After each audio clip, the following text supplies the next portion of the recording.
Ladies and gentlemen, uyu munsi nasuye umuntu bita Cynthia Cici, umwe mu bakobwa b'Ikigali rwose bafite amafaranga menshi cyane, ku buryo rwose ndi kwibaza nti ese uyu mukobwa mu buzima busanzwe yaba ari gukora iyihe mishinga. Ubu naje ndamusura bwami nk'umuntu njya mbona yasohokeza Dar es Salaam, umuntu mba mbona yasohokeza Dubai, ari mu mahoteli bishyura amadolari hafi 150 n'angana. Nibyo byose umukobwa ashaka kuba yangira inama y'ubuzima kugira ngo mbone amafaranga, kuko ngewe iyo mbonye amafaranga nayo ahita bintore akishakira inzira zituma ava mu mufuka wanjye. Bwana Cynthia nk'umukire tuziranye, bwana kazi Cynthia nk'umukire tuziranye, niye nama wangira mu buzima yatuma mbona amafaranga nk'ariya yangu? Inama nakugira nuko amafaranga yose uzazubona uzazubona. Niyo nama nakugira. Ikibazo nyine wowe iyo mbonye amafaranga ubona umuntu arampamagara ariko ubwo ari umukobwa sindi bumwitabe. Urumva amafaranga agiye mbona amafaranga make yabyibuza atanjyana muri Zanzibar. We bigenda gute kugira ngo n'amafaranga kugera Zanzibar? Ikibazo gikumbaza kandi wowe uri umuhungu kandi ngende umukobwa. No kuri umukobwa wundi ni ikindi kintu n'indi ngingo. Okay. None abahungu tuzakora iki kugira ngo natwe tubone uburyo bushoboka bwo kubona amafaranga atuma dutembera? Shano gushaka ibiciritu ukabitigita. Ngiye kukubaza cyangwa ugashaka umukobwa ufite amafaranga. Ngiye kugenda nkubaza utubazo tw'amatsiko kuri wowe kuri ugenda utunsubiza. Nuhe muhungu naye amafaranga abonye y'ubuferi kubera ko umuntu yakubonye akumva aragusariye gusa byonyine agahita guha amafaranga, cyangwa bikazatinda ariko akaguha amafaranga menshi wacakiye ku muntu rwose wayagaye yarangaye 100. Ibihumbi 100. Ariko uravuga ati fata 100 mwana wa mama. Yego. Amafaranga atarashya yakoze neza. Nka shopping nisi nakora iki? Uza amafaranga y'ubuntu wayikoresha iki? Ugera ngombwa ko wavuga imyaka yawe. Yego. Maze kugira ingahe? 32. Are you sure? Yego.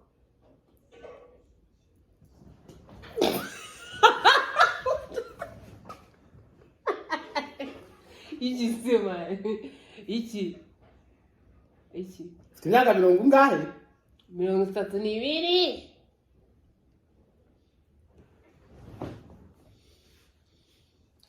Ntavuze ngo ntabwo nzigera nkunda n'umuntu nduta, ariko mbonye ubuzima bw'uyu mukobwa kuntu bwentereshe buyinteye impuhwe, ndi kwifuza kubana n'umukobwa nduta nta kibazo. Reka dukomeze ikiganiro ariko ntabwo kiri burangire. Nuhe muhungu wagukunze ariko ukamuhemukira wamukoreye iki? Ku buryo nareba kino kiganiro bivuge tujya byose nubwo twatandukanye ariko ninjye wamuhemukiye. Umuhungu uzowahemukiye kandi mwarakundanye. Namukoreye iki? Yawe ariko arahari. Namukoreye iki? Amfata se. Oya. Nyine nk'umuhungu mwa mwarakundanye ariko mugatandukana ari wowe bigizemo uruhare. Ikintu cyatumye dutandukana. Ni iki wamukoreye kigatuma mutandukana ari wowe bigizemo uruhare? Wigeze kunkatira yankatiye kubera ukuntu nyine nitwaraga nakatishije umusatsi. Nuko ngo yafataga amafaranga ye akayashora mu musatsi wanjye. Noneho ngewe tuvuge nimba bansukura kwa kundi bagusukura ajya muri salo bakawugabanya urumva bakongera bakansuka. Noneho we akajya yibaza kubera icyo umusatsi w'umukopine wanjye udakura. Noneho umunsi umwe nyine arambwata ko shiri waretse tukazagura imiti kuza umusatsi. Arayigura amavitamine, amavuta, amashampo n'ibiki. Noneho abo bantu bari baramubwira ati twebwe umusatsi we nudakura uzaduteza ingaro. Sasa ajya guteza ingaro. Baramubwira ati man ntago ikibazo cyaba ari cyuriya mukobwa. Uriya mukobwa afite ubundi burwayi uzajye kumuvuza urebe. Ati kuko nta muntu n'umwe ujuza hano ngo atubwire ko umusatsi utakuze. Ikintu yakoze rero yese avuga ati ariko ubundi umugani umusatsi ugera hehe? Ashaka kumenya ahantu umusatsi wanjye ugera arabikontorora byose urumva we mu mutwe yahise yajyamo guse koko nimba abo bantu bose umusatsi yabikura yewe uwanjye kuki udakura noneho uko kuntu yabishakaga nyine urumva iyo umuntu ashaka kugufata arakuneka arambwira ati oya sheri uyu munsi ndaguherekeza muri salon ndebe ukuntu umusatsi wawe ungana n'ibiki arabibona noneho nongeye gusukura abona wa musatsi uracyangana kwa kundi arambwira tukambwira rero impamvu umusatsi wawe ukingana n'ubu ushize kwa kundi bagusukura wangana rero ngewe umuntu amfashe mu bwisukuri arambwira ati ngewe iyo bansukuye ndiyogoshesha nyine nkagabanyaho gakeya nkasigaza uwo bari bufate kugira ngo wishime ariko ubundi ngewe mu busanzwe ntabwo nkunda umusatsi uzi ikintu yambwiye yarambwira ati ntabwo twashobokana umuntu kuvuga ngo umuhungu mwatandukanye kwa kogosha umusatsi yego ntabwo twashobokana noneho urabona muri ya minsi y'uba warashwanye n'umuntu bisanzwe nahise nogosha burundu noneho nkuraho nyine ndasukura nyine ndogosha nsigaza agasatsi gake kugucishamo ikintu cy'imisatsi kuri wowe rwose ni ikintu utajya wihangana ku buryo oya nyine uva mubwire nyine byari bitaraza ubu ngubu wogosha cyane mbese ubundi gutereka umusatsi uri gufungura na salo ku buryo ubundi gutereka umusatsi wabigize umwuga n'icyo kogosha ibaze ko icyo kintu ari cyo kintu twapfuye ubu gihe n'icyo kintu twapfuye nyine turatandukana ubona umuhungu wahemukiye akajya aguha amafaranga yo gutunganya umusatsi ukawogosha nkawogoshesha ese kogoshesha umusatsi rwose ukuwitaho nawe urabwabanyishaga kugira ngo nyine yashakaga ya misatsi imanutse imfungashinyo ibiki we nibyo yashaka kuba umukobwa wa nyayo kuko nanjye hari ukuntu witwara nkabona wagira ngo urira amazani mwitwara nka ba Jean Paul kandi uri keza wari ibyo nabyo byari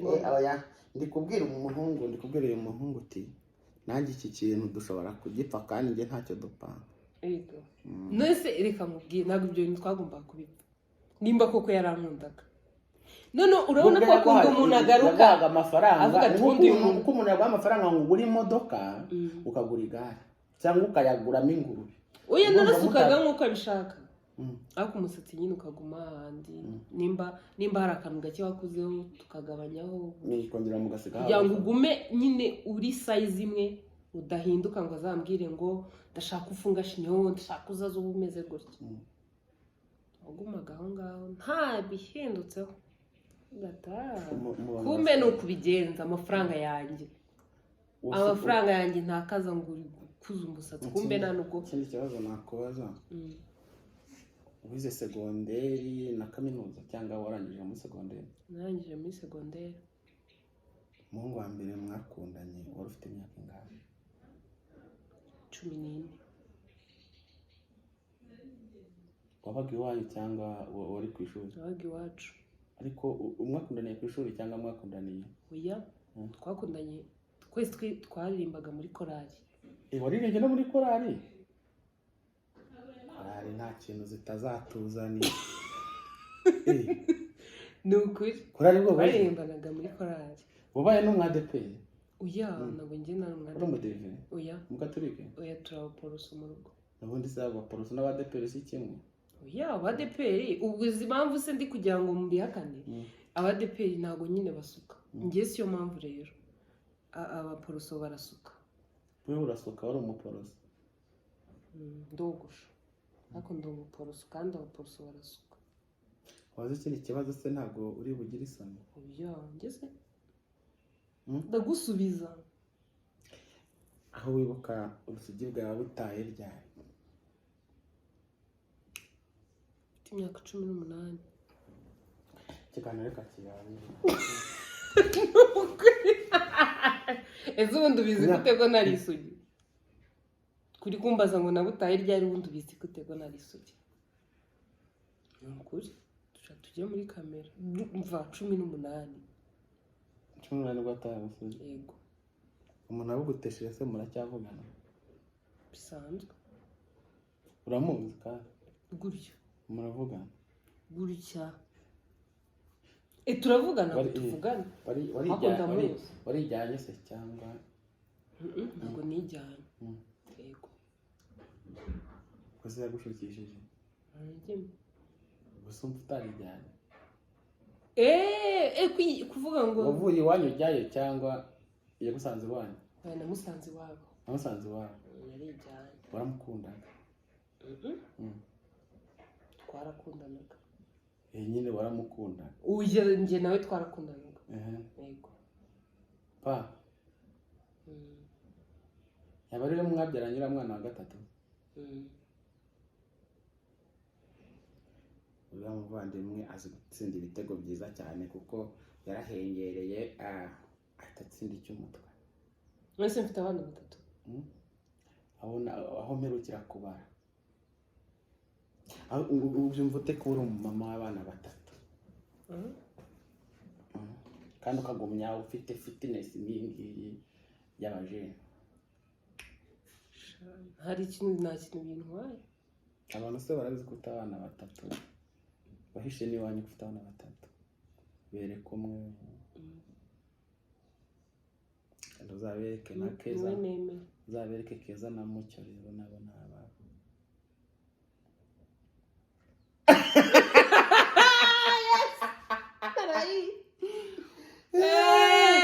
Ndabeshya none se reka nkubwire, ko wari unteye ubwoba. ujya wumva ushaka gukundana? Oya. Kubera iki? Kubera ko ibintu natangiye biragoye kuba waba ufite umuntu mukundana keretse nawe ibyo binabikora. Ibintu bya social media nawe urabizi. Umutipe yatangiye akubwira noneho ngewe iyo ndi mu rukundo mumeze nk'umusazi, ikintu nyine boyfriend yambwira cyose nahita nyereka. Amafaranga yose baba bari bume ntago nakorera tu. Uricara wakwicara ukagandukira umugabo. Kandi ubwo rero kugira ngo kandi umugabo atari bwishyura inzu. Si ikibazo. Utari bwishyura inzu ugahita uvuga ati ase umushiri. Uyu ni buri nguni umpamagaye kamwitaba. Si buri nguni ntabwo abazi ko umuntu ari mu kiganiro we. Yo buri nguni. Tuvuye ko buri kwiruta bireba. Ndaje ndi mu nzira ndi kuza. Ndaje nawe.